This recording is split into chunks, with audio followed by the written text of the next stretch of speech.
Well, welcome to Ravensdale Bible Academy. Today's course is Introduction to Marriage, and today's lesson is the role of the husbands. Now, we find the role of the husbands in Ephesians chapter 5, verse 20 through 33. It's not the only place in the Bible, but it's kind of our anchor verse for today.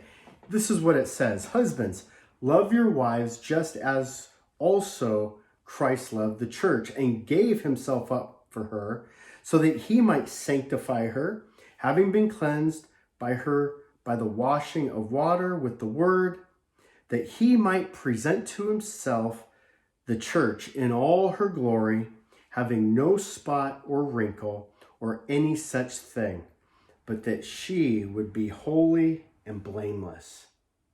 What a beautiful way to describe the role of the husband in a marriage relationship. There's a lot of confusion today in the world. Well, what does a great marriage look like? Well, unfortunately, too many people are looking at TV or movies or maybe reading Harlequin romance novels and thinking that that's what makes a great marriage, that's what the role of the husband is in a marriage. Maybe it's just to be the funny, nice guy. But see, the Bible actually lays out the blueprint for being a good husband. And one of our anchor verses is in Ephesians 5, chapter 5, verses 20 through 33. We see a very clear picture of the husband's role. And that is, and make sure you understand this above everything, the role of the husband is to be like Christ. To summarize it in a nutshell, be like Christ, to live like Christ loved the church. And so that's a heavy burden. That's a huge responsibility. There's a lot of people that balk at the idea of the role of the woman is to submit to the husband, and they don't like that idea in the world today. But if you flip that around, you look at the role of the husband. The role of the husband is to be ready and to be prepared to die for his wife. But even more, to live for his wife and to build her up. And so how does that look in just Ephesians chapter 5? Well, the first point of Ephesians 5 is to give himself up, to yield himself. So no authoritarian, no husband who is going to overrule or to be oppressive to his wife, who would take advantage of the headship, would do so if he was willing to give himself up, if he was willing to humble himself even to the point of death in the relationship. Philippians 2 says, do nothing from selfishness or empty conceit, but with the humility of mind, regard others as more important than yourself. And the example is like Christ, who gave himself up, even to the point of death on a cross.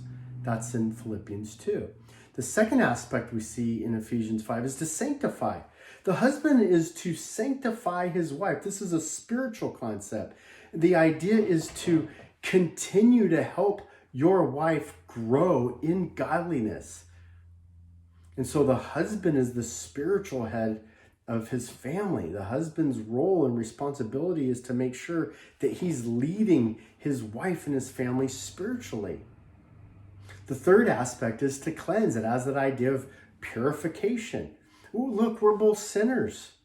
The relationship between a husband and a wife, you have two sinful people in the relationship. There's going to be sin. There's going to be conflicts. And so the husband is to cleanse, to atone in this marriage relationship. The fourth aspect that we see in Ephesians 5 is the idea of presenting her in all her glory. Because look, the husband does not own the wife. You don't own your children. You are what's called a steward.